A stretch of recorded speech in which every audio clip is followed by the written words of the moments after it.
మంచిది ప్రియదేవుని బిడ్డలారా, మన ప్రభువును మన రక్షకుడునైన ప్రభువైన యేసుక్రీస్తు నామములో మీ అందరికీ వందనాలు తెలియజేస్తా ఉన్నాను. అందరికీ కూడా నూతన సంవత్సర శుభాకాంక్షలు. మిమ్మల్ని, మీ కుటుంబమును, మీ బిడ్డలను, మీ ఉద్యోగాలను, మీ వ్యాపారాలను దేవుడు దీవించును గాక. చిన్న వాక్యాన్ని ధ్యానం చేసుకుందాం. మొదటి రాజుల గ్రంథము 11వ అధ్యాయము 4వ వచనంలో, సొలొమోన్ వృద్ధుడైనప్పుడు అతని భార్యలు అతని హృదయమును ఇతర దేవతలతో తిప్పగా అతని తండ్రి అయిన దావీదు హృదయం వలె అతని హృదయము దేవుని ఎడల యథార్థము కాకపోయెను. చూడండి ప్రియదేవుని బిడ్డలారా, సొలొమోన్ విశ్వాస జీవితంలో బాగానే నడిచాడు కొంతకాలం. కానీ వృద్ధుడైపోయినప్పుడు ఆయనకున్నటువంటి భార్యలను బట్టి ఆ భార్యలందరూ కూడా సొలొమోన్ను ఇతర దేవతలతో త్రిప్పేసినప్పుడు దేవుణ్ణి మర్చిపోయి ఆ ప్రభు అయిన దేవుణ్ణి మర్చిపోయి ఇతరుల దేవుడితో తిరిగి కనబడుతూ ఉంది. ఈరోజు చాలామంది గమనించాల్సింది ఏంటంటే, విశ్వాస జీవితం స్టార్ట్ చేయడం గొప్ప కాదు, విశ్వాస జీవితంలో ఎండ్ చేసి పరలోక రాజ్యం వెళ్ళడం గొప్ప అని ఈరోజు తీసుకున్నటువంటి అంశం. సొలొమోన్ మొదటగా చాలా జ్ఞానం గలవాడే, విశ్వాసంతో నడిచినవాడే. కానీ చివరి వృద్ధాప్యంలో మాత్రం దేవతలతో తిరిగిపోయాడు. ఆధ్యాత్మిక స్థితిని అంతా కూడా కోల్పోయినట్టుగా కనబడుతూ ఉంది. ఈరోజు చాలామంది కూడా జనవరి మొదటి మాసంలో విశ్వాసంతో బాగానే ఉంటారు. కానీ డిసెంబర్ ఎండింగ్లో కానీ లేదా జీవితం ఎండింగ్లో విశ్వాసంతో ఉండగలిగితేనే అది బ్లెస్ అవుతారు. కానీ ఏదో కొంతకాలం విశ్వాసంతో ఉండి కొంతకాలం విశ్వాసం విడిచిపెడితే అది మీకు ప్రయోజనకరం కాదు. అంతేకాదు, మీరు పరలోక రాజ్యాన్ని కూడా చేరుకోరని నేను ఆయన సేవకుడిగా తెలియజేస్తాను. కాబట్టి ఈరోజు గమనించండి, విశ్వాసంలో మీరు స్టార్ట్ చేశారు మంచిదే, కొనసాగుతున్నారు మంచిదే. కానీ మీరు ఎండింగ్ వరకు ఉంటేనే మీకు పరలోక రాజ్యం వస్తుంది అనేదే ఈరోజు నేను తీసుకున్నటువంటి అంశం. సొలొమోన్ మరి మధ్యలో అయిపోయాడు కనబట్టి మరి ఆయన ఎక్కడికి వెళ్తాడు అనేది దేవుని ఇష్టం. రెండవదిగా, ఆ దినాల్లో ఇశ్రాయేలీల మొదటి రాజు సౌలు కూడా మొదట ఆధ్యాత్మికంగా దేవుడిని సంతోషపెట్టాడు. తర్వాత కొన్నాళ్ళు అయిపోయిన తర్వాత దేవుని మాటకు అవిధేయత చూపించినప్పుడు దేవుడు అతన్ని తొలగించినట్టుగా కనబడతా ఉంది. సో విశ్వాసంతో స్టార్ట్ చేసినప్పటికీ కూడా విశ్వాసం ఎండింగ్లో నిలబడలేకపోయాడు. సౌలు కూడా పతన స్థాయిలోకి వెళ్ళిపోయాడు. కాబట్టి ఇప్పుడు దేవుని బిడ్డారా, ఈరోజు అందరూ కూడా జాగ్రత్తగా ఉండాలి. విశ్వాసంలో ఉన్నాం కదా అని చెప్పి మిడిసిపాటు పడకూడదు, అహంకారం పడకూడదు, గర్వం పడకూడదు. అసలు దాని ఎండింగ్ ఎలా ఉంటుంది, ఎండింగ్లో ఎలా ఉంటుంది. సొలొమోన్ కూడా చూడండి, వృద్ధాప్యంలోకి వచ్చిన తర్వాత విడిచిపెట్టేశాడు ప్రభువుని. వృద్ధాప్యం విడిచిపెడితే పరలోక రాజ్యం వెళ్ళటం కష్టమవుతుంది. అలాగే సౌలు కూడా మొదట బాగానే స్టార్ట్ చేశాడు, కానీ చివరి ఎండింగ్లో మాత్రం విశ్వాసాన్ని కోల్పోయాడు. మరి ఎక్కడికి వెళ్ళాడు దేవునికి తెలియాలి. ఇస్కరియోతు యూదా కూడా విశ్వాసంలో నడిచాడు, ప్రభుత్వం తిరిగాడు, ప్రభుత్వం భోజనం చేశాడు. కానీ చివరి దినాల్లో 30 వెండి నాణాల కొరకు అమ్ముడిపోయి ప్రభుని విడిచిపెట్టేసుకున్నాడు. సో విశ్వాసంలో మొదట బాగానే ప్రారంభించాడు, కానీ ఎండింగ్లో మాత్రం అంతా కూడా కోల్పోయి ఆయన ఎక్కడికి వెళ్ళాడో మరి దేవునికే తెలియాలి.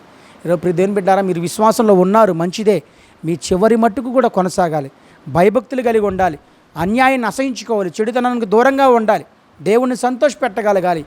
చివరి మట్టుకు నడిస్తేనే. అందుకనే తిమోతికి రాసినటువంటి పత్రికలో పౌలు అంటాడు, నేను ఇప్పుడే పానార్పణంగా పోయబడుచున్నాను, నేను వెడలిపోవు కాలము సమీపమై ఉన్నది. అంటే నేను ఇంకా చనిపోబోతున్నాను, నాకు మరణం సమీపించేసింది అని చెప్పి అంటూ, మంచి పోరాటము పోరాడి తిని, నా పరుగు కడముట్టించి తిని, విశ్వాసము కాపాడుకుంటుని. చూడండి, విశ్వాసము కాపాడుకున్నాడు. అంటే వృద్ధాప్యం వచ్చేంత వరకు కూడా విశ్వాసాన్ని కాపాడుకున్నాడు. పరుగును కడముట్టించి తిని మంచి పోరాటం పోరాడాను అంటున్నాడు. అలాగా విశ్వాసంలో ఎండింగ్ కూడా బాగుండాలి. పౌలు విశ్వాసము ప్రారంభంలో బాగున్నాడు, అలాగే విశ్వాసం ఎండింగ్లో కూడా చక్కగా ఉన్నాడు, పరలోకం చేరుకున్నాడు. ఈరోజు చాలామంది విశ్వాసులు ప్రారంభం బాగానే ఉంటుంది, కానీ ఎండింగ్లో వారి యొక్క విశ్వాసం ఉండట్లేదు. అటు వారికి నేను చెప్తున్నటువంటి మాట ఏంటంటే, మీరు విశ్వాసమును కాపాడుకోవాలంటే దేవుని సన్నిధిని విడిచిపెట్టకుండా ఉండాలి. అలాగే దేవునితో సహవాసం చేసే బిడ్డలతోనే మీరు సహవాసం చేయగలగాలి. లోకస్తులతో మనం సహవాసం చేయకూడదు. అప్పుడు మనం చివరి మటుకు కూడా కొనసాగలుగుతామని ఆయన సేవకుడిగా నేను తెలియజేస్తా ఉన్నాను. అలాగే దేమా కొంతకాలం విశ్వాసంలో నడిచాడు, తర్వాత లోకాన్ని మోహించి వెళ్ళిపోయాడు. సో యొక్క దేమా కూడా దేవుని విడిచిపెట్టేసినట్టుగా కనబడుతోంది. ఈరోజు చాలామందికి చెప్పుకుంటూ పోతే చాలామంది విశ్వాసంలో ప్రారంభిస్తున్నారు, కానీ ఎండింగ్లో నిలబడలేకపోతున్నారు.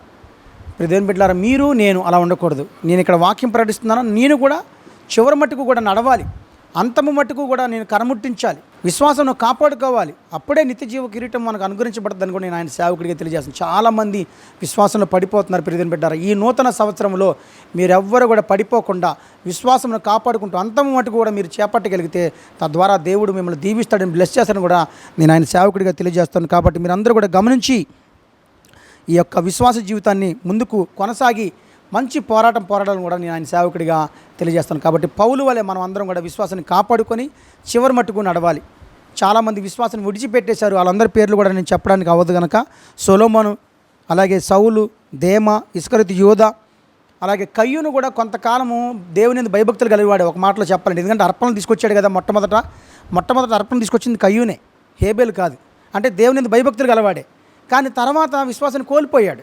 అలాగే చాలామంది విశ్వాసాన్ని కోల్పోతున్నారు. మీరు నేను విడిచిపెట్టకుండా ప్రభుని గట్టిగా పట్టుకోగలిగితే పౌలులాగా మనం కూడా పరలోక రాజ్యం చేరతామని కూడా నేను ఆయన సేవకుడిగా ఈ మాటలు తెలియజేస్తా ఉన్నాను. తలలో వచ్చినట్లయితే ప్రార్థన చేసుకుందాం. స్తోత్రములు తండ్రి, పరిశుద్ధుడు అయిన మా ప్రభువానికి వందనాలు, స్తోత్రాలు నాయన. విత్తబడినటువంటి వాక్యములో అందరూ కూడా నాయన చాలా వరకు విశ్వాసంలో ప్రారంభిస్తున్నారు కానీ వారి ఎండింగ్లో నిలబడలేకపోతున్నారు. విశ్వాసంలో వృద్ధాప్యం వచ్చినప్పుడు సొలొమోను విడిచిపెట్టేశాడు, దేమా విడిచిపెట్టేశాడు, సౌలు విడిచిపెట్టేశాడు, ఇస్కరియోతు యూదా విడిచిపెట్టేశాడు, కయ్యూని విడిచిపెట్టి చాలామంది విడిచిపెట్టేస్తున్నారయ్యా.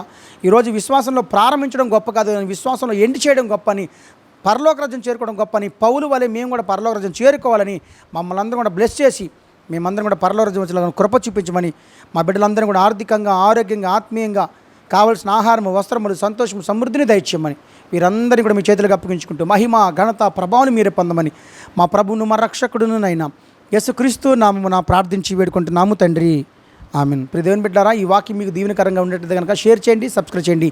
God bless you, God bless to all. షాలం to all.